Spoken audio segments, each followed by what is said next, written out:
যখন করে আমাদের কোনো প্রোফাইল নিলে প্রিমিয়ার প্রোতে তো সেটিংসে ফটোশপের ক্যামেরা রয়েছে। ফটোশপের ক্যামেরা অত বেশি তো এইখানে দেখো হচ্ছে কি এখানে একটা ওয়ার্ক ফ্লো বলে একটা অপশন আছে, ওয়ার্ক ফ্লো।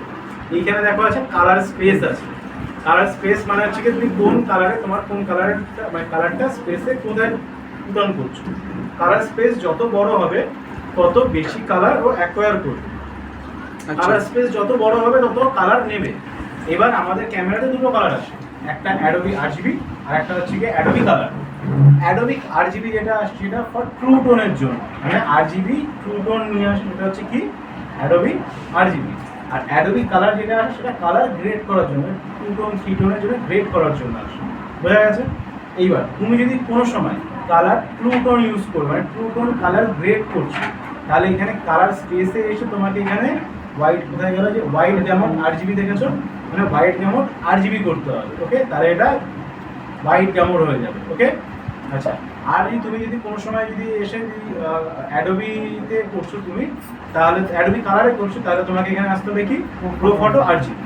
ওকে, প্রো ফটো আরজিবিতে তোমাকে অ্যাডজাস্টমেন্ট করতে হবে। বুঝতে পেরেছি?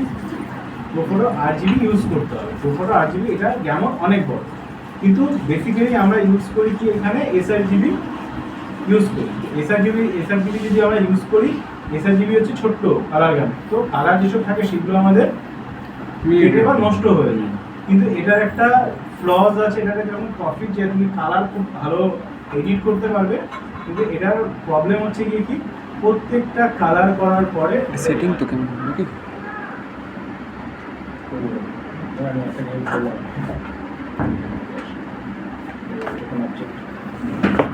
এই প্রত্যেকটা কালার করার পরে তোমাকে প্রোফাইল এডিটে গিয়ে করে গিয়ে এখান থেকে এডিটে গিয়ে এই কনভার্ট টু প্রোফাইল করতে হবে, না হলে কিন্তু তোমার সেটা সাপোর্ট নেবে না, কোনো অন্য কোনো ডিভাইস সাপোর্ট নেবে না।